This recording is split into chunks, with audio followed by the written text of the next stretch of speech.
We are joined today by comedian extraordinaire, hottest woman in the world. Ain't that the truth? Skin glowing like Jesus himself. Thank you think you so Jesus much. had good skin? 100%. The My wife, Macedonian sun. Claudia Oshry. Claudia, thank you so much for coming on The Good Guys. Have you been on Good Guys before? Yes. You have? Yes. It's funny. It must not have been that memorable because I don't remember it. Wow. Interviews Hillary Duff, forgets about his own wife. Yeah, I mean, Hillary just like blew up the podcast. You like, I guess. You Oh, know. I don't blow up the podcast? No, like you're like riding technically Hillary Duff's coattails. We all are though. We all right, are. Josh? We all are. We're just we always all will be. I wouldn't say that I am. I would not say that I am. I'm a self-made woman. Well, the toast is on And break. what's Hillary?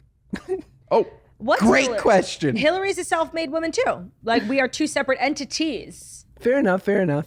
Yeah. Well, the toast is on break. I know that you normally have an incredibly busy schedule, but we Yeah. were able to snag you, You were. this week. Yes. And to the toasters that are listening, thank you for coming over to Good Guys. If you are not normally listening, what are you, nuts? Who's the coattail rider now? Us, always us. We ride Hillary's coattails. We ride your coattails. We ride anybody's coattails. We're proud coattail riders. Coattails to the top, my gal. You guys are currently riding Selena and Francia's coattails. Is that correct? I How mean, about that? we basically brokered the peace treaty of a lifetime. Like Josh and I literally work for the UN. No, you Yes. guys, like, you literally might as well have brought together Israel and Palestine. That's how big of a deal the peace treaty was that you brokered. Yeah, basically. That's Basically. basically what we did. Pretty much. And so Josh, Francie came on our podcast, then all of a sudden they were spotted out just grabbing a quick bite as friends. You think that was us? Mere days after the interview. 100% she saw it, and Selena, and I don't mean to project, being like the forward-thinking, wonderful queen that she is, she's like, let me squash this. Let me squash the whispers and the rumors and this terrible game of telephone and show people really what's up. And they used our tagline. It's not ours, it's Francia's, but I feel like we made it famous. 100%. She kind of, I would say, is riding your coattails, you know? What do you Following mean they in your used our, footsteps. They used our tagline. What did I miss? The salsa, no beef, just salsa. They used that? Yeah, Selena, I believe I'm right, wrote it on an Instagram post and tagged Francia and their feet together. Okay, wait. Let's talk about something. Let's say, for argument's sake, we're playing a hypothetical game. Selena watched your episode of The Good Guys. Wow. What do you think she made of you two? I think that she thinks that we are good, honest men that are ripe to hear her side of the story as well, and she's itching to come on. Wow, you think you're going to nail an interview with Selena? I mean, like, why not? Why not? Why not? But I hope that she enjoyed honored. it. And we would be so, Selena, if you're listening now, we would be so good to you. I mean, we would just be so honored to have you. And listen, in the male podcast game, let's be honest, it's a wide spectrum. You got, you got the Joe Rogans. You got I don't know, who else has a podcast? Other Bert people. Kreischer, Tom Segura, Theo Von. Are you okay? Those speechless boys. I'm trying to do something other than just Speechless? It's called Smartless. Oh my God, that's so funny. Speechless is kind of like a better name for a podcast. Yeah. We'll do that. We'll be on their coattails too, Ben. We'll do another one called Speechless. I love it. I'm in. Speechless. Because Claudia, you know all things sort of like basically you know everything. I remember being surprised the one and only time I met Selena Gomez of how tall she is. You know, I met her as well, not to, one up you. It was kind of recently. She was incredible. She was absolutely beautiful. You know, it's so funny. I don't notice or really ever remark on people's height. And maybe it's because height is so not an issue for me. I've just always been short. It's like not a thing. I don't compete in height. I never notice other people's height. And I didn't notice hers. I noticed her, radiance, her professionalism, her beauty, but not her height. Fair enough. How tall do you think she is? I would say a strong 5'8". Oh, wow. Oh, that is tall. That How is tall are tall. you, Josh? I am 5'11" and I round up to 6 feet. I'm a Hollywood 6'1". Okay, so you're like 5'4"? I'm 5'11". Sure. I just want to say, because Ben's like 6 feet, and I just No, No, I'm he's- not. He's I'm big. taller than that. He's like 6'2". What the hell? Okay, let's get one thing straight. Ben is not 6'2". By the way, He I'm is. a Hollywood 6'2". I'm 6'1". I round up. I'm actually a Bollywood You're 6'2". You're not really 6'1". No, I am. He's I giving am. Vince Vaughn energy. I Amongst Jews, am. he's a giant. I just want to say the fact that you compared Ben to Vince Vaughn is so complimentary. Vince Vaughn is one of my Hollywood crushes. Which other celebrities do you think Ben looks like? John Mayer. Oh my God, also my celebrity crush. Well, you don't think I know you? But do you think he looks like John Mayer? Yeah, I think, you know what? I think he's getting better and better looking. I don't know what it is. It's just every episode. I can't get over it. It's probably the Ozempic. So soon? Let's talk about it, because I feel like I owe Ben an apology. I mean, I don't know what it is about Josh. For someone who's not on Ozempic, you sure do talk about it literally with every breath you breathe. I can't help it.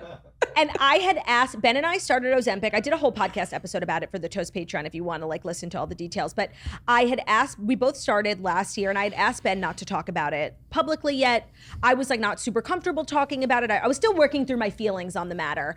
And you just made it quite difficult because you literally bring it up every 35 seconds. And, Ben is such a good husband that he lied on the podcast for me. And I appreciate that because I was not in a place where I felt comfortable yet. So I did want to apologize to the good guys and gals listening, but also to Ben for putting you in that position. I do think Josh probably owes you an apology too, because Ben is on it and you let him lie. Not to throw you under the bus with me. That's called some good friend shit.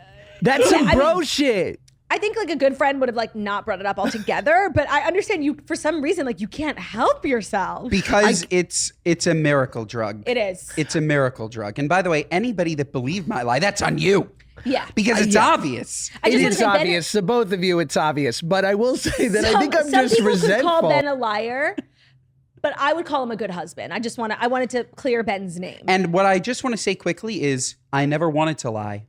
I always wanted to. I'm very, very proud of it. I think Ozempic. I didn't tell you to lie. I just told you not to bring it up. Okay, so what kind of fake apology is this? I just think it's important that people know the truth. Okay, I just want to say quickly that Ozempic is a miracle drug. Love it. Everybody out there that has something bad to say about it has never struggled with obesity, because if you have, then you know that it's a sickness the same way that anything else is a sickness. Yeah. There aren't people going out there saying oh, you have ADHD, just try to figure it out. Don't take Vyvanse, don't take Adderall. Just figure it out. Have some willpower to pay attention. Right. No, when you're obese for your entire life, there's a reason, and that's because there's something in your brain that's telling you, hey, Tubby, I know you're hungry. Eat more. It's Eat genetics. more. Eat till you're sick.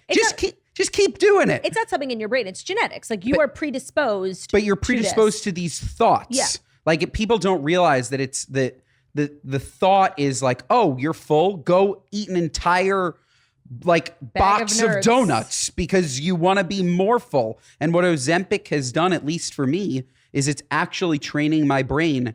Hey, fucker, you're full. Yeah. Just chill out. You're full. So everybody's saying oh, it's such a quick fix. Oh, people are losing weight so quickly.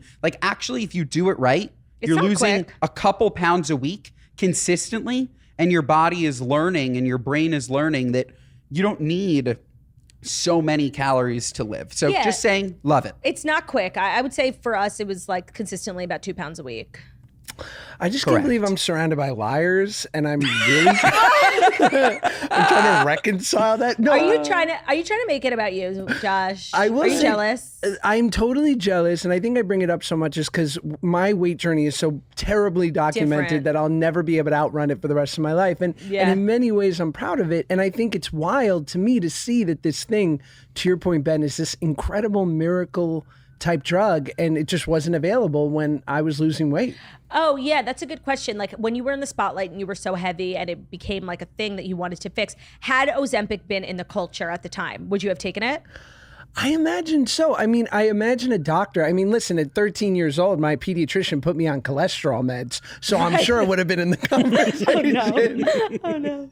Yeah, I'm sure it would have probably been in the rotation. I mean, listen, it's early days for it. So I think that's the only reason why people aren't totally comfortable with it. But if we just see it continue to do what it's been doing for the next decade, I think we'll naturally see it sort of brought up in many situations. The thing I actually really like about it, and I think what a lot of people might not understand, is it's actually not this new experimental drug. People with diabetes have been using it for insulin resistance for years and years and years. Like, it's a proven drug with benefits that now, apply to us, but have helped people for many, many years. Like, I feel really confident and kind of safe using it, knowing that it's not this new drug that just hit the market and then, in 10 years there'll be a documentary on it. Like, it's proven for something else, but it's proven to be safe.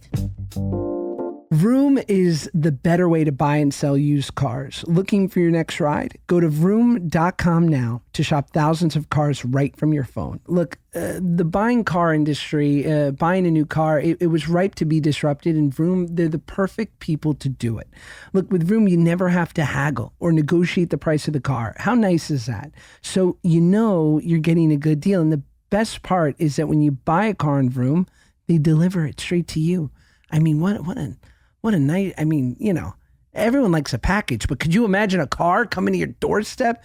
Feels incredible. No more, driving around and having to figure out like where you're going to go and where you're going to get the best deal. It's all right there in front of you with your computer, and you'll have a full week or 250 miles, whichever comes first, to make sure your new ride is right for you.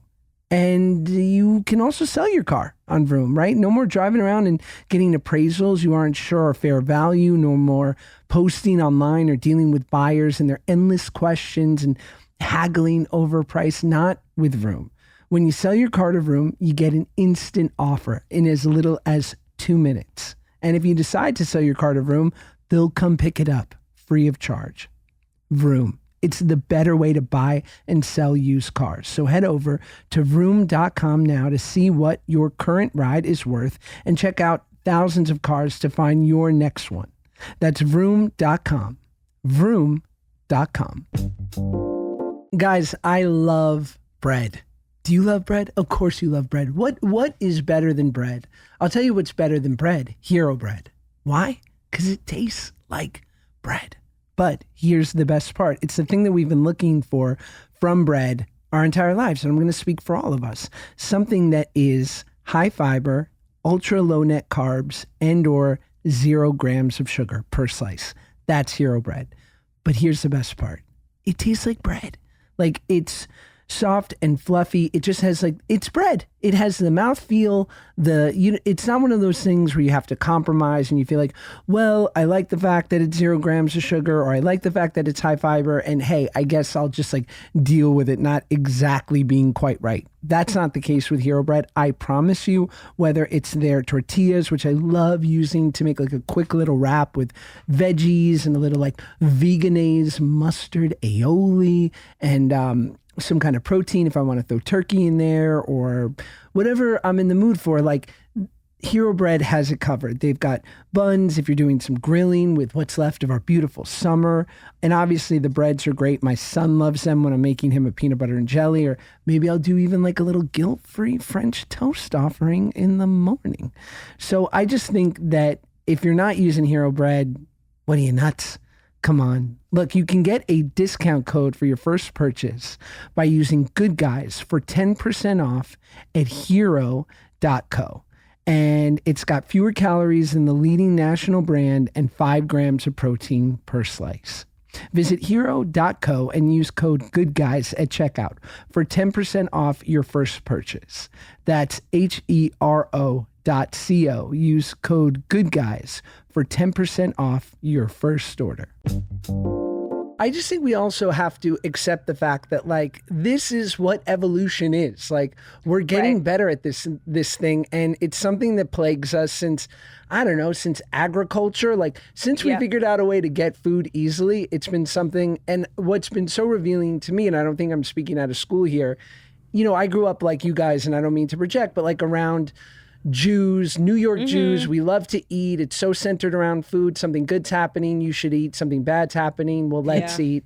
And then to be around my wife's beautiful, Goyish, Gentile, Irish Catholic family, tall, naturally thin, literally you'd think they were the goal. And yet the psychological part is so there, which is the obsession about what to eat and how to eat in a way where they're not going to put on weight.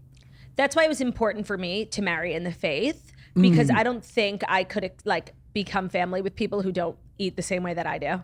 Yes. But I look at my little son, my little Max, and when I see his long, beautiful legs, and I'm like, there is not a Jewish kneecap in there, and I couldn't be happier. It's for the best. Jewish kneecaps can be quite frightening. Nobody look at mine. Like they're wrinkly. They have their own zip code. Knees. They're frightening. You have beautiful knees. Thank you. Last thing that I'll say on the Ozempic topic, just because I think it's also important.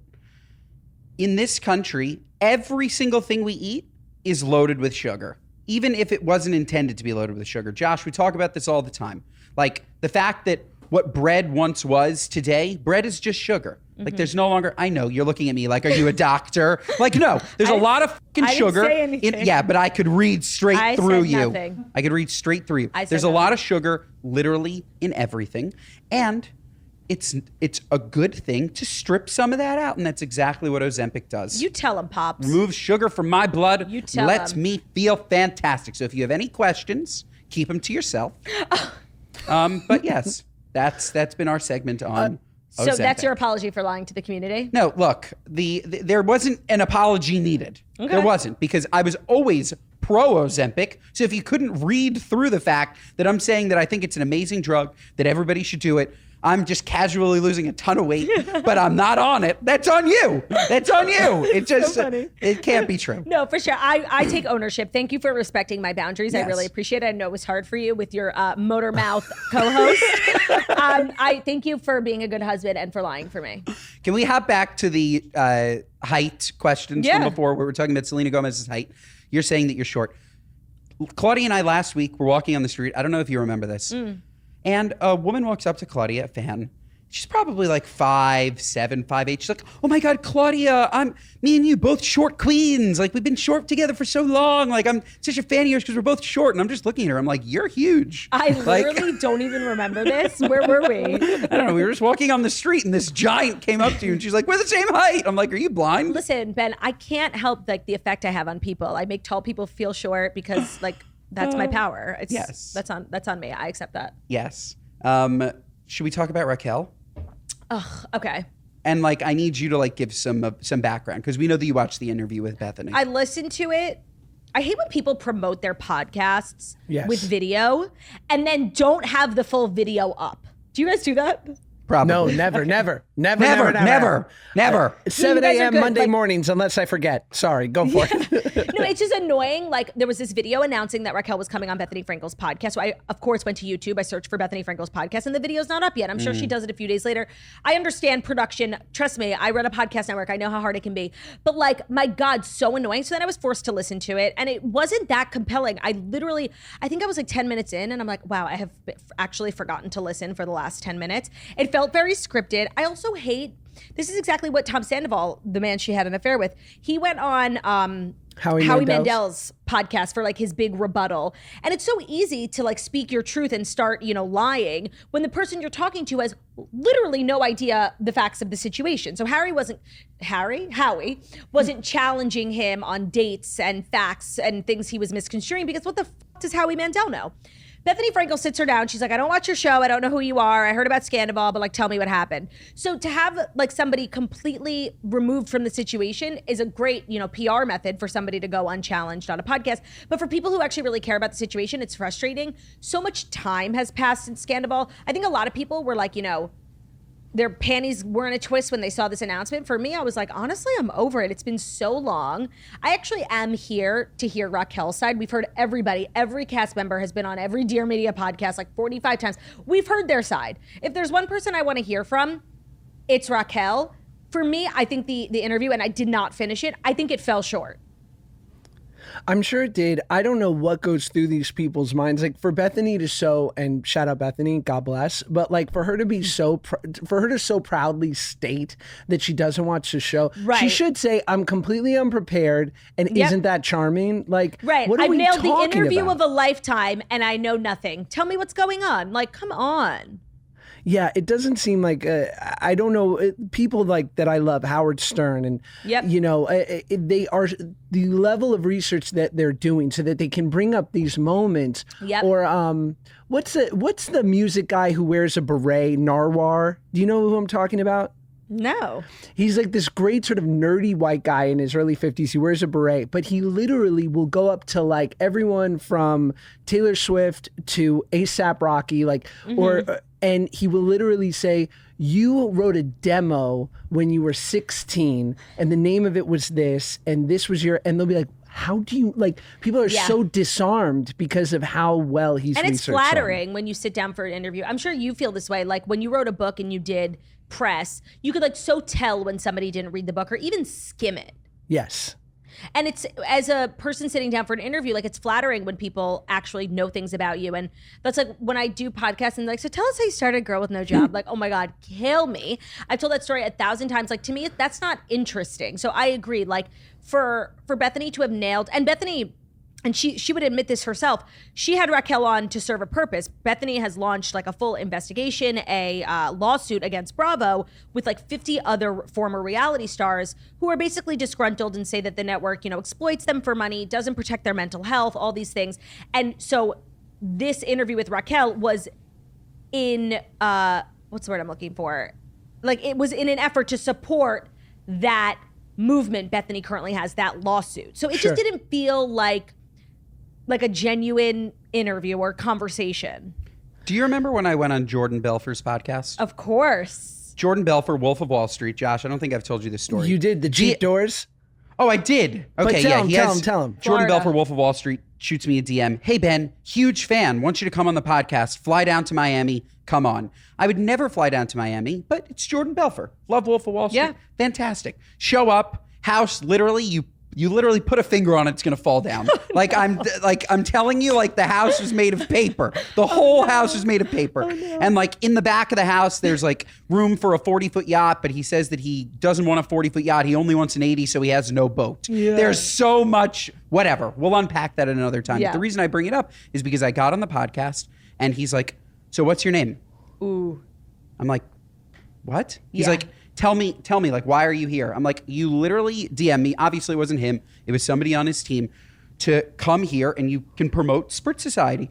And he's like, what Spritz Society? Who are you? What are you doing here? And the feeling of deflation, having just flown to Miami to sit in this man's house that I thought was going to be blown away by a hurricane. Right.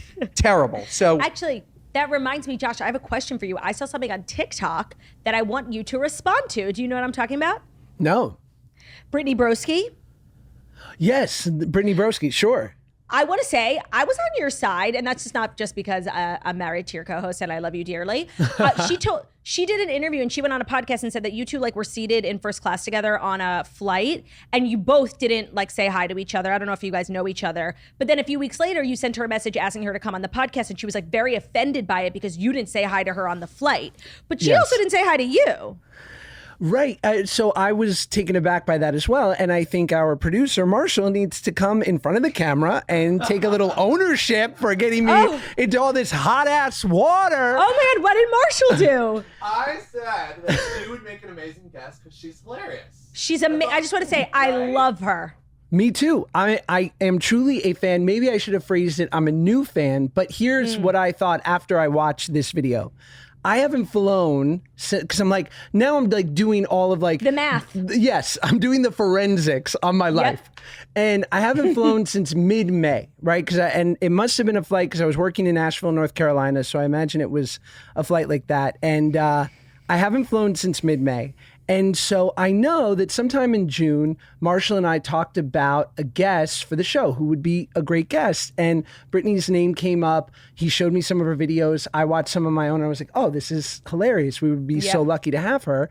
And then I looked back, again, forensics, looked back at my Instagram DMs, and I had written her in mid-July. So my thought was, could I have... So you're saying flight was May... Yes. Your discovery of Brittany was June. Message was July. Yes. Okay, I mean that timeline makes sense. So you don't know what flight she's talking about. Like you didn't see her and ignore her. All I know is that I believe she was mentioning some like early morning flight, which I for sure am like, let's all just go to bed and I'll see you when we land. So I believe that, and I actually, made sure to write her and say like, listen, if I came off rude in any way, I really hope I didn't, and I am a big fan, and I hope I get a redo in the future. And she was very cool back, so love you, Brittany. Okay, all's well that ends well with Brittany Broski. Thank you. You guys need to get her on the podcast. She's a star. She really is. It would be an honor. A doll. Please. Okay, well, you know what? I feel good. That feels right. Next time I will write new fan. And Marshall, I hate you. No, I'm kidding. Oh, right. So wait, why is it Marshall's fault? Because he showed you her content? Marshall brought up what a great guest she would be in early June and exposed me to her wonderful treasure trove of content. And that's how I got turned on to her. Gotta throw Marshall under the bus. Yeah. Any chance we get, Marsh. Wow, it feels so good to just air out the drum. You guys talking about Ozempic, me talking about Brittany Broski. What a pod. No, this is kind of like our coming clean era. Very It's good. Hillary Duff of us. I don't know if there's anything else to come clean on. You have something, you cheated on me? No. Wow. No. What was Jesus Christ. You said know- you wanted to come clean. We do have some speak pipes for you, Claudia, and Okay. I did have to sift through some of them, and I just Okay. remember one person being like, "Have there ever been any cheating scandals?" And I'm like, "Yeah, anonymous. This is where we're gonna air it out." I can say, we never lie here on The Good Guys about Ozempic or otherwise, but we have not. No. We have not. Yeah, cheating is forbid. very, I would imagine, incredibly hard to come back from. I know. I just I don't even want to get into it, but we love each other too much. We do. Loveless marriages.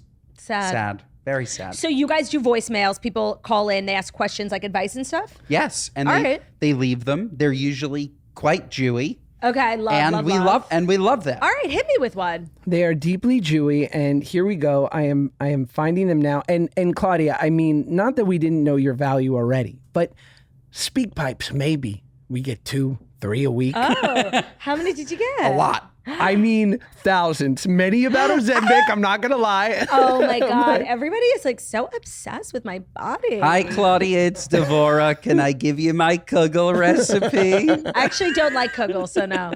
You're not a Kugel queen? Yeah. No. Quickly, maybe you can help me with this, Claudia. And I don't mean to call out your, let's just say, restrictive dietary needs. Yes, but very picky. I am working. My wife and I are working on our 4.5-year-old son Max's palate and trying to get him to try things. And we're sort of at an impasse because he's really put his foot down. Now, he's I'm with not him. just like a chicken tender pizza king. He'll eat chicken. He loves chicken and rice, a grilled chicken and rice Same, with a little same. teriyaki. Wow. Veggies go, as far as veggies go, he likes a raw carrot. He'll eat like a sauteed Asian string bean.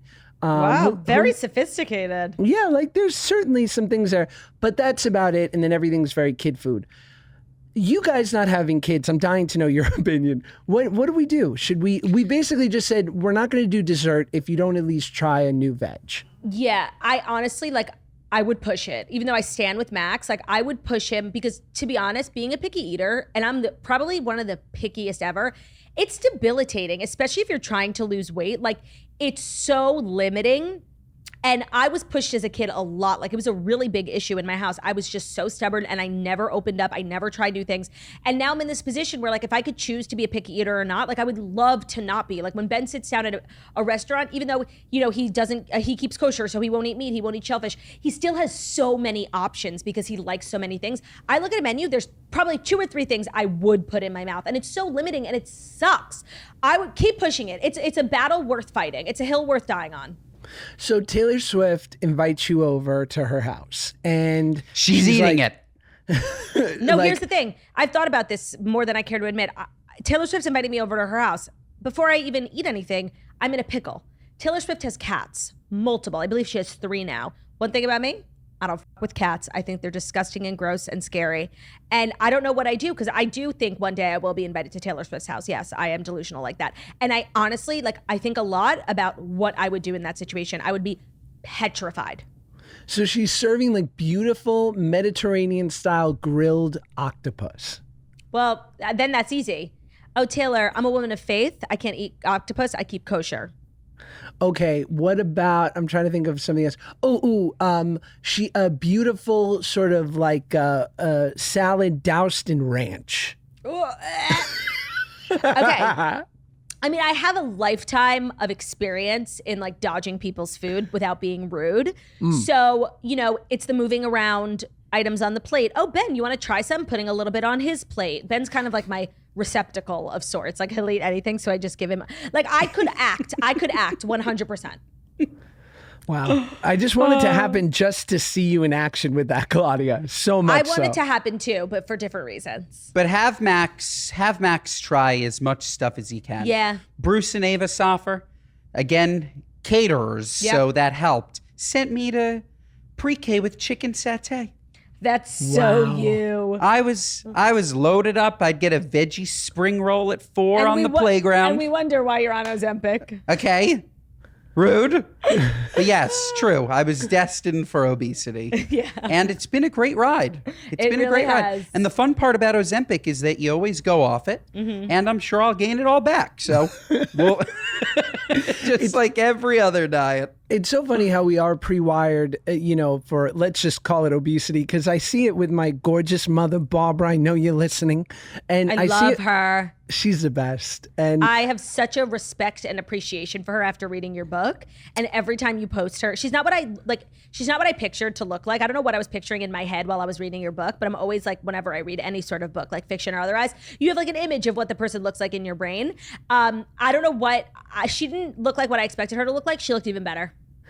that is so kind. I agree. And she'll be so pleased and honored to hear that. And yet she still has food issues, Barb. Let's be real. Of course. And I saw I'll see with my son, and we'll come over on the weekend, and we'll have a beautiful, from the snack bar at her retirement home, and we'll have a lovely spread. And then she has drumstick ice cream in the freezer waiting for best. Max. And so she'll say, "Go get a drumstick. It's your dessert." And then 10 minutes later, she'll look at Max and go, "You want an apple?" And I'll go, "Ma, he just had chicken tenders, fries, and a drumstick. He's good." She goes, "Apple is healthy." And I'll go, She's not wrong. But Ma, it's enough food. It's enough use of the jaw. Right. Food conversation. He's going to get TMJ. Yes. Okay, Speak Pipe. Here is our first one. And I think this is going to be lovely. And this is from Maxine. This is so exciting. Hey, good guys. Long-time listener, first-time caller. Oh. Love you, boys. Maxine is not the one we want. You'll get to know this, Claudia. I'm terrible at this. Maxine, we love you, Maxine. I hope whatever you're dealing with, you can figure out on your own. Maxine, we're coming back to you for another pod, but this one's Not Claudia today. based. Not today, Maxine. Not today. Today's episode of the Good Guys podcast is brought to you by Dreamland Baby. Go to dreamlandbaby.com and enter my code GOODGUYS at checkout to receive 20% off site-wide, plus free shipping. This offer is for new and existing customers. Guys, I love sharing tips and tricks and hacks and different things that I've learned as a quasi-new parent, the parent to a 10-month-old and the parent to a 4.5-year-old. And I feel like we're in a community together. And I've so benefited from people sharing the things that have worked for them, which is why I'm so excited to work with Dreamland Baby, because their sleep sack has really been a game changer for us. Now, my kids have always been sleep sack kids, and I didn't get a chance to use the Dreamland sleep sack with my son Max, but now my son Shai, who's 10 months, he's so benefited from this thing because it allows for a deeper sleep for your baby and a better one. It's easy to use. There's a two-way zipper for fuss-free diaper changes or whatever you need.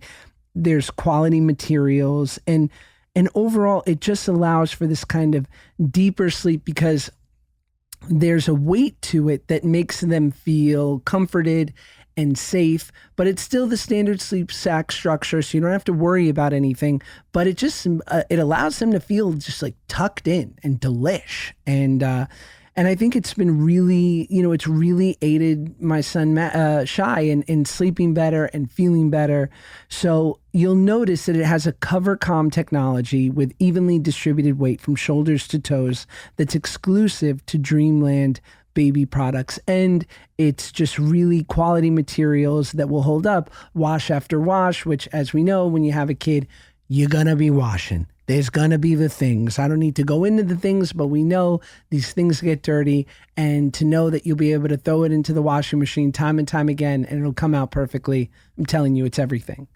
So again, go to dreamlandbabyco.com and enter my code GOODGUYS at checkout to receive 20% off site-wide plus free shipping. This offer is for new and existing customers. I have been a fan of Pillsbury my entire life. I just I associate it with things that are delicious. But here's the best part. Now you can incorporate Pillsbury into your weeknight recipes, and it's as easy as fill, roll, bake. What am I talking about, guys? Them crescent rolls. I know a picture just popped into your head of crescent rolls, the Pillsbury ones, because listen, they're iconic, and you know how delicious and just how good they are. But here's the great news. You can incorporate it easily into a weeknight recipe and make like a pepperoni pizza crescent roll, or a chicken bacon ranch crescent roll, or a ham and cheese crescent roll. Actually, on Pillsbury.com, they have the recipes, and it's just going to make your weeknights easier. I know my son absolutely loves them, and it takes just like that deep thought process out of it. I know that I'm able to incorporate something delicious like a crescent roll, add some good proteins and whatever I want to. You can throw veggies in there. Whatever it is you're vibing, you're going to be able to do. Crescents are the vehicle. Now, who are you throwing in that vehicle? And you're about to go on a flavor ride to Flavor Town. Because with Pillsbury Crescents, it's just as easy as fill, roll, bake. And you're going to have your dinner prep done in 30 minutes or less. By the way, in case you're wondering, you can find Pillsbury in the dairy aisle. And, you know, I hate to come full circle here, but this is an episode with the queen, Claudia Oshry, who is a bit of a picky queen. And, well, it's picky eater pleasing. Find more weeknight dinner recipes at Pillsbury.com. Hey Claudia, such a big fan. I'm obsessed with you and Ben. I also love Josh too. Yeah, thanks. So my problem is I cannot fucking stand my mother-in-law. Literally the way she eats, the way she breathes, the way she does everything drives me fucking insane. And I don't have time to explain why, but basically she coddles the shit out of her son who's 30 and thinks that he still, you know, needs to be breastfed and lived at home. How can I, like, I love her as a person, but how can I act not so fucking annoyed every time I'm around her? Thank you. Love y'all. Wow. You know what? honest. This is tough. This has, like, I don't think it's specific to mother-in-laws, but there are just people in your life for whatever reason, whether it's deserved or not, who, like, the mere, like, presence of them, like, makes you want to spiral. And if you're not good at, like, controlling your temper, you know, like, I'm not the best at that all the time. It can be an issue. My firm belief when it comes to in-laws, and I think we handle this really well, is like, if there's ever an issue, it's on, okay, let's say hypothetically, and we really are so lucky. Like, Thank God. We don't have a lot of like in-law issues. But let's say I had a really big issue with your mom. I think the best method of communication, like, it's on you to communicate between us. Agreed. Talk to her. Yeah. And so I think a lot of the times when there's like a failure in a relationship with in-laws, it's because the person who's supposed to be in the middle is failing that communication. Like, they're not actively protecting their wife or communicating to the in-law, their mother, about whatever it is that's going on. Like, I always think the first step should be it's your husband's problem. It's really not your problem. Hot take. I don't think it's a hot take. I think it's a great take. I couldn't agree more. I thought it was weird that she said her son instead of my husband. I thought that. Yeah, it's kind of. Are it's they very married? telling. Because Yeah. she said that he lives at home. Didn't she say that? No, she said it's her. That the mother-in-law's breastfeeding him at Yeah, home. Then it's like a figure of speech for being caught. No, I know that he's not actively being breastfed, but I definitely thought that I heard that he lived at home. No, that was like embarrassing for you that you thought he lived at home. No, But for fun, let's look up the oldest person to be breastfed, because I think that's a fact we need now to know. Every now and then I land on like certain, like, I get so much like mom content on my Instagram. I don't know why. It's because I'm always sending Jackie like mom stuff.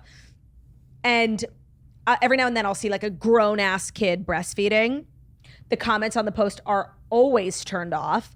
And, you know, it's a very sensitive issue. I'm not going to put myself in the middle of it because, like, actually one of the first times I ever got backlash on the internet was a tweet that I tweeted in like literally 2010 about like this woman at the doctor's office next to me who was breastfeeding. And I was like, ew, put your titty away. And like the National Association for Breastfeeding came after me. Like, it was the first time I ever really got backlash.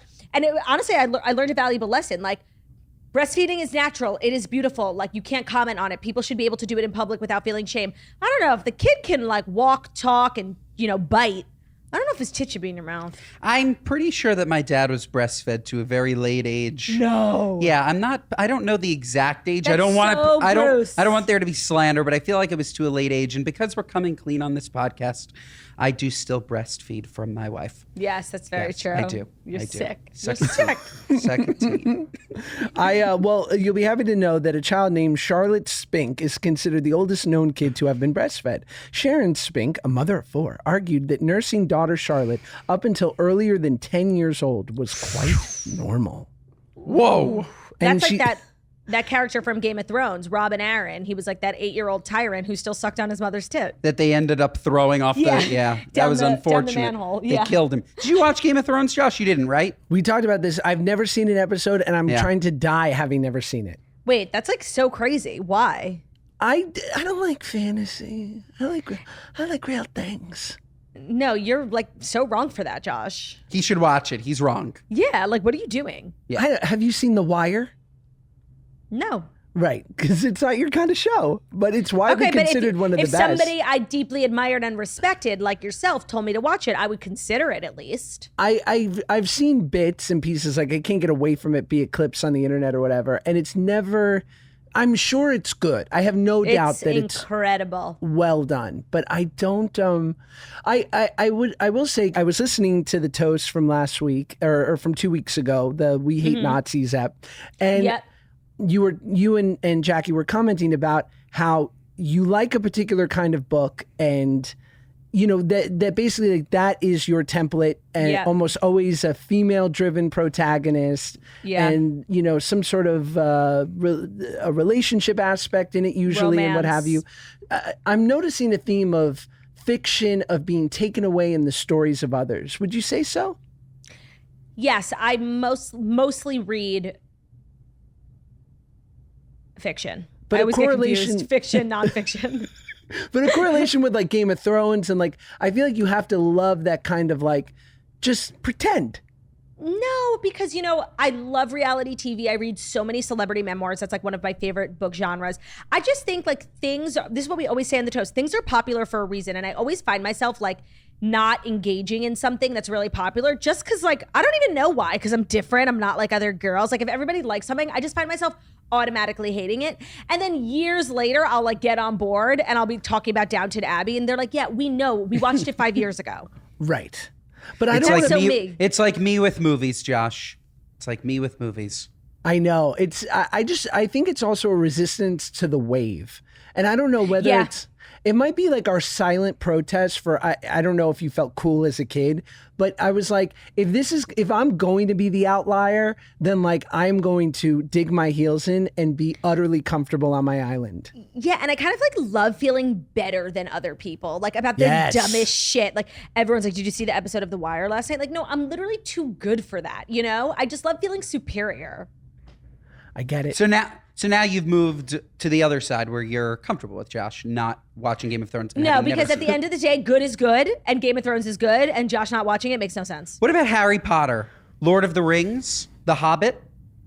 I've seen Lord of the Rings and I've seen most of the Harry Potters and I remember liking them. Yeah, Yeah, he you'd was a cute you'd kid. like Game of Thrones. Yeah, you would. I'm open. Let's hear another speak pipe. This is He's from like, stop. a young lady named Jacqueline. Well, and also I think I have to be sensitive to the strike, but I think people understand. Oh. But all Yeah, we're not- good. We're not promoting any of these We're not- trash shows. Yeah, we're not promoting any of them. We're not trying to put money in the forgot suits' about that. pockets. And we stand SAG and WGA strong. Okay. And so does Jacqueline. I'm going to speak for her. Here we go. Hi, Claudia, Ben, and Josh. I was wondering, as a neat girl myself, Claudia, how you dealt with moving in with a boy who is, from the sounds of it, messy. I'm Yes. super neat and super tidy, and I just moved in with my boyfriend who is messy and throws his shit around. So Yep. if you could just give me advice on how you deal with that and don't explode, that would be great. Thank you. Before you even answer, this is important. This is important. Sure, I'm a relatively messy person, no question. That said, Why can't I leave my shoes by the door when I'm just going to go put them back on to leave the house in 20 minutes? Why can't I leave my shirt that I plan on wearing again later out? Why must everything always be put away? If a sock is left on a couch, the couch will not have a hole burned in it. I just feel like you sound dumb and gross. Now, to answer Jacqueline's question, this is a universal issue for the heterosexual girlies out here. You know, we make nice homes. Our homes are our safe spaces. You know, our apartments, whether they be with our roommates or when we get our own, they become citadels of peace and restoration. And then we're forced to move in with a man and everything gets destroyed. Dishes aren't done. Socks are everywhere. There's a hamper, but nobody cares to fucking use it. Dishes stay in the sink. I don't know if I said that already. And it's frustrating. And it feels like a personal attack on something that's very near and dear to us, our homes. Josh, what would you consider dishes? If you walked past a sink and somebody said to you, Josh, can you do the dishes? Why haven't you done the dishes yet? What would you consider dishes? A lot of dishes in which you'd have to address it quickly would be more than 2.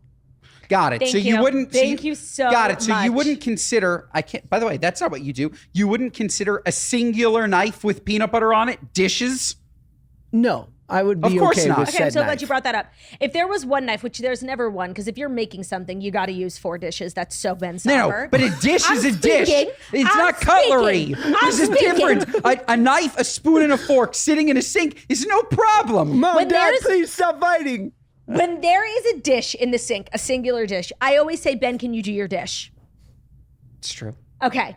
If there's multiple, see, I grew up in America speaking English. I don't know where you're from, but if there's one dish, I say dish. And if there's multiple dishes, I say dishes. Now, the fact that you think 2 or 3 dishes isn't considered dishes, that's a linguistics issue that you have to work out. Because like I said, I speak the native tongue here in America, English, bitch, okay? Damn, Now, she just came for stop your it. linguistics. Just stop it and start acting like a human being. It's one thing to be a fucking slob, okay? But it's another to then attack Okay. me Cool. for asking you to do the bare fucking minimum. Grow up. Jesus Christ. No, grow up. Like, My God. like you are obsessed with me. Like, get a life. It's the Seriously, Ozempic. like, it's crawl Ozempic out of rage. my It's ass Ozempic already. rage. You're fucking obsessed with me. You're a loser. Like, my God, get over yourself. I'm amazing and clean, and you're a disgusting slob. You're clean? I'm very clean. Yeah. Yeah. What about our gorgeous white towels that are no longer white? Wow. Why? From your spray tan. From By the way, Bowl spray and tan- Branch. Spray tan is a water-based cosmetic. It comes out in the wash. If there's any duty on our towels, not duty, It's it's from your something- ass. It's from your fucking stinky ass and your skid marks. Okay. So just stop it, because my makeup, yes, gets on the towels. It's water-based. Makeup is literally does not stain. I don't want to hear this shit. You keep fucking slandering me, bitch. I'll tell everyone the truth about your ass, okay? The cleanest ass in the world. Yeah. Who has a sure. cleaner ass? We're baby wipes Literally kings. everyone. No, Josh, I don't know if you know this. I have a wonderful cupping regimen as when I wash in the bathroom. I have the cleanest ass in the world. You? What does a cupping regimen mean? You let the water come into your hand and you cup and scoop, cup and scoop, cup and scoop till it's all gone. Wait, what is that? What? Wait, when you're showering? Yes. Okay, we need some more specificity. Oh, sorry, not in my living room. I just want to say the sheer fact that Ben needs a method, a cup and scoop method to wash his ass is further proof about how nasty you are. How many times a week do you shower? Every day. I don't wash my hair every day, but I shower every day. Anyway, one more speak pipe for the road before you guys Sure. literally get a divorce. Would you like to apologize for yelling at me? No, never. Okay, never. cool. Next speak pipe. Do you guys who would apologize first if you guys had a tiff? Oh my God! person I've who's apologized. wrong. Literally, the score on apologies is 10 billion to 2 for Yeah, me. and the score on who's right and who's wrong is 10 billion to 2 for me. No, so because it adds up. there's literally the art of manipulating who's right. She has literally mastered it. It's so It's not called true. gaslighting. And Yeah, no, yeah. and if her only you her knew, favorite line. Favorite if line. only you knew how much I swallow. 'Cause Favorite- if you- 10 billion apologies. There should be 20 billion. But I swallow half of your dumb shit. Favorite line, Josh, we've definitely spoken about this before. Favorite line is, "You were right, but the tone you delivered it in made you wrong." I've never So said that. even when I'm right, I'm then wrong. I've literally never said that. Yeah, of course. I've never said that. Cool. Next speak pipe. I'm schwitzing. Okay, I'm in the hot seat. let's hear from Jess. Jazz. Claudia, have you always been more attracted to a good guy versus a bad boy?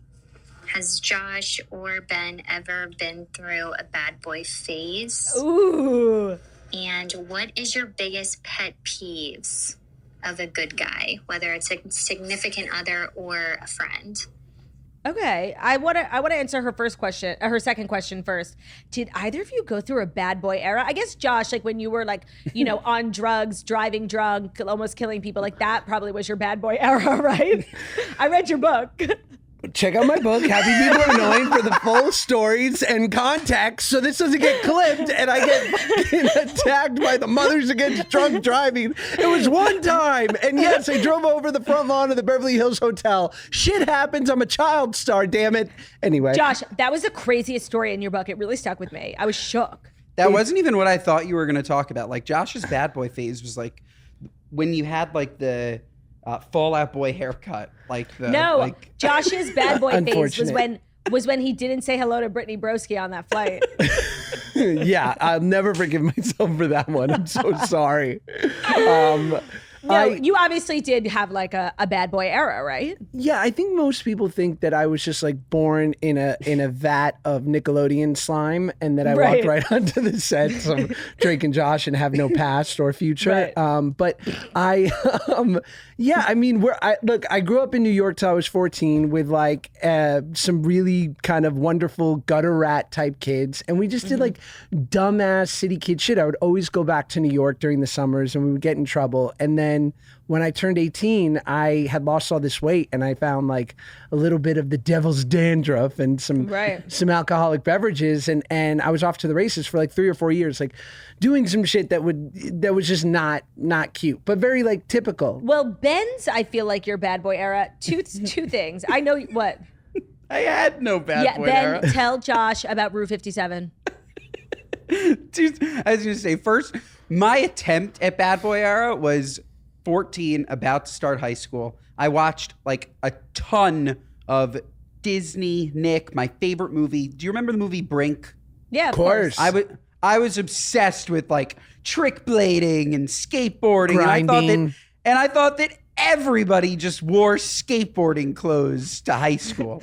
Meanwhile, I went to Jewish day school, and of course nobody was wearing this. I bought these skateboarding sneakers. There's like some sad picture of me in like a very oversized brown polo with brown skateboarding sneakers. And like that was me DCs? trying to be a bad boy. DCs, Of course, yeah. DCs. Sick. Loved it. No, but your true bad boy era was the Route 57 night. Tell Josh about the time you deceived your own mother to go stare at titties. This is how, no, I did. There weren't even titties. This is how sad and sheltered and non-bad Uncool. boy era Uncool. and uncool I was. Probably 16. My mom drove me and my friends everywhere. Big Suburban. That was her thing, Hop in Ava Soffer's car, let her drive you places. So friend of mine's dad happened to own Hooters. And so he decided to have his 16th birthday at Hooters. But I was way too embarrassed to tell my mom that we were going to Hooters and that she was driving me and my friends to Hooters. So I said the birthday party was at Route 57, which was on the corner of 57th and 6th. Hooters was down the block. She dropped us at Route 57 and we walked over to Hooters, not to see tits. It's not a strip club. It's like, it's a wing place. It's not even, there's like nothing even wrong with it. And I recently told her that story, and of course she didn't care. But Have you ever told Josh a story about the time you got jumped by a girl? I have. Yes, Okay. a lot. That's I probably have. the best story ever. I have. This big girl Yes, I was. coming after I was Ben. jumped by a Hollywood 6'2" woman. Yeah. Hollywood 6'2". And his buddy got his nose broken because his buddy didn't know the Ben Soffer way, which is give them what they want and don't talk. Yep. Amen. Amen. Claudia, do you know Ben's crisis aversion technique while walking the mean streets of New York City? Oh, fake phone call? Fake phone call while looking up. If he feels the threat of violence, if you see Ben Soffer and he looks like this, he thinks he's about to get jumped. Yeah, that is exactly what he does. The looking up. Do you guys remember it was probably like early 2000s, convenience stores used to have something called the Safe Haven? No. We talked about this. By the way, do I have a mental I have problems. I can't remember anything. Memory loss due to... I just tell the same stories over and over again. Oh my God, Ben's having a stroke. What'd you say? You're having a stroke. I am? Oh. Sorry, I was laughing. You okay? Oh my God, you're literally psychotic. You okay? You're deeply Are you unwell. cool? Deeply unwell. Are you cool? Well, quickly, Safe Haven, it's a little sticker, put it on the inside of a deli that lets you know that the people in there are cool with you hiding out in their store to evade the bullies. Ben, we debunked this when we talked about it on the episode. Oh, it's not real? No, a Safe Haven is a safe place to leave a child if you don't want to take care of that child, like a fire department. Yeah, I don't think so. I remember being something else. I lensed it on the side of TikTok with baby boxes. Right. Are you familiar? Yes. It's a box, like a drawer that pulls out of like the side of a building, and you could put a baby in there, and someone on the other side will receive the baby, and it's like a safe place to abandon your child. So it's like a glory hole for children. Do you think it's sponsored by Crate and Barrel? That would be a good partnership. It wouldn't. Or like IKEA, like the baby drawer from IKEA. Yeah. I'm going to say no. Or West Elm. Just any furniture company. Yeah, I'm still going to say no. Okay, fair. I'm still going to say no. So did you ever have a bad boy era where you dated a bad boy? No, I literally met Ben when I was like 4, and we've been together ever since. So yeah, I didn't really have a bad gal era. I've just always kind of been this really annoying chubby girl. So that's kind of always been my era. But you were a club rat. Yes, I was a club rat. Is that like a bad gal era? Yeah, I mean, I met Claudia and she was like slurping vodka off the floor. Is that a bad gal era? I just feel like that's like normal teenage stuff. Yeah, typical. That's like any NYU freshman. Right. With like, a weight issue and... I loved the clubs. We loved the clubs. It's true. Honestly, I love clubbing. I think it's the most fun thing ever. It's the best. Josh, as a sober person, do you hit the clubs? Well, as a 36-year-old person, I don't hit the clubs. Understood. Can we hit the club one day? One day we need to hit the club. I'd hit the club. The problem is like, and this sounds douchey, but I'm getting a lot of attention at a club from just drunk ass people who grew up watching me. So at this point, but when I was 23, I was crushing. My proudest. Wait, Josh, were you ever in like the Ledoux, the Hills era? Ledoux, Bardot, Spider Club. Yeah, all of it. Were you ever featured on an episode of like The Hills? I wasn't, but I hung out with Frankie.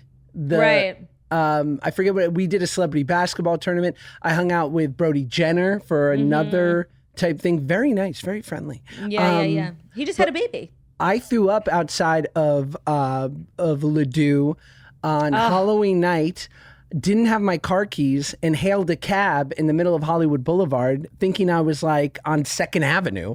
Because I didn't even know you could hail cabs in LA. I think I stood in front of the cab, and then as he's driving me home, I'm like, if you don't stop at Burger King, I'll die. I'm just crushing chicken.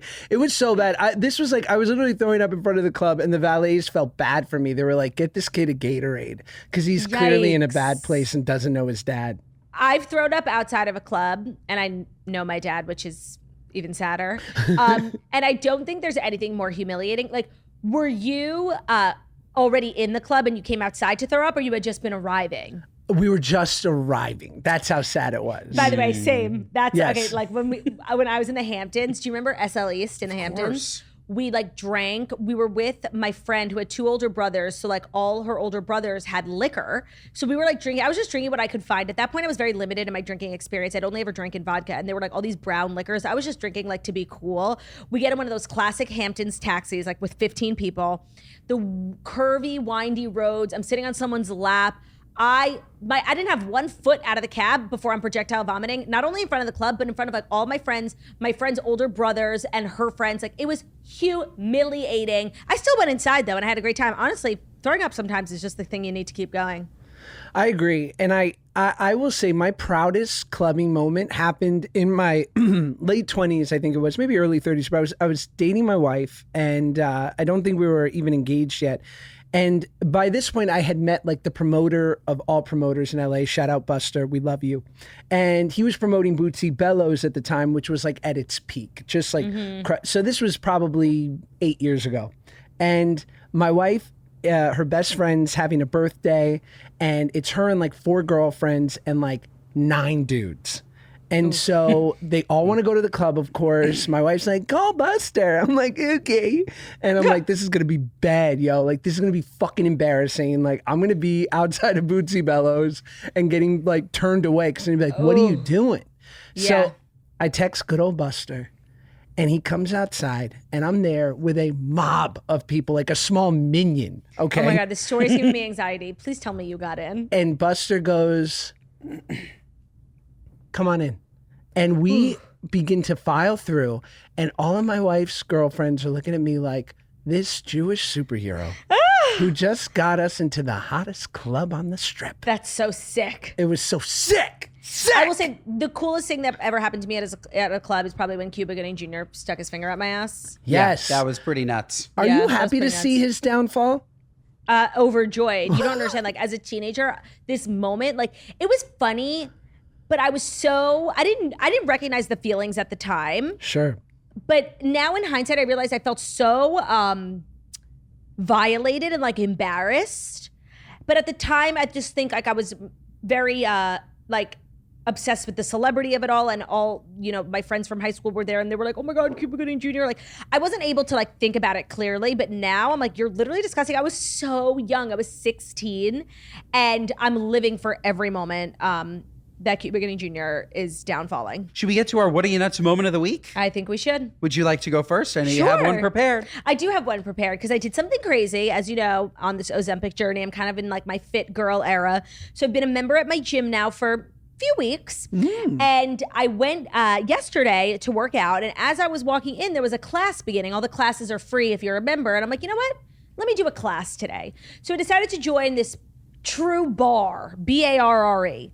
Now, I saw a bunch of people, you know, like stretching and shit, and there was like a ballet bar. I'm like, how hard can this be? It was the fucking worst 45 minutes of my life. I've never experienced this feeling where my limbs were trembling. Like I was trying to get my body to stop moving. My legs were shaking. I'm like, stop shaking. You're embarrassing me. The teacher literally saw me. She has the microphone on. She's like, if your legs are trembling, it's working. I'm like, oh my, she's literally talking to me. It was horrifying. There was a toaster in the class. I could tell. I could feel the toasty energy. I'm like, I just hope this girl like does not talk to me. I am humiliated. I was so, bar is actually not very cardio inducing. So you're really not supposed to sweat that much. Oh my God, I look like I got caught in the rain. And she's like this gorgeous ballerina. She was wearing a hoodie. I'm like, a hoodie? I could die. I was so hot. What are you nuts? Anyone who ever chooses to do bar, literally you will never catch me at a bar class ever again. What are you nuts? What Are You Nuts? Gorgeous. Josh? My What Are You Nuts moment is just an observation about names. And the name is Aaron.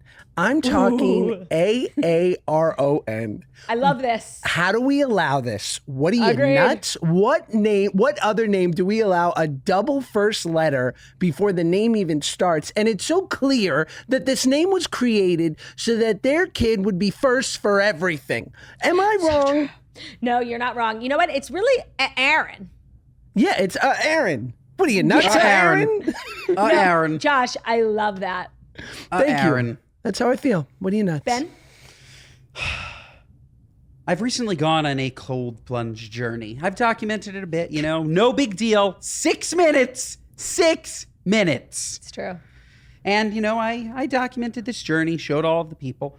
And I expect it just to be applauded. Like, Ben, congrats on this journey that you're going down. It's good for your mental health. Josh and I discussed it's not good for my physical health, even though I thought that it was. It has nothing to do with it, but it's good for my mental health and clarity. It's good. Good. It's all good. It's all good. Flooded with DMs about how I'm not a polar bear.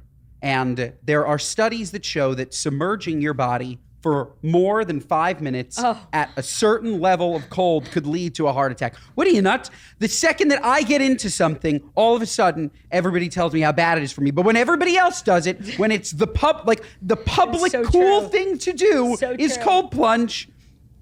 What are you, nuts? That's so you. So me. You find like one wellness thing you're into and you took it too far. I took it too far. So funny. I took it too far. What are you, nuts? What are you, nuts? You overdid.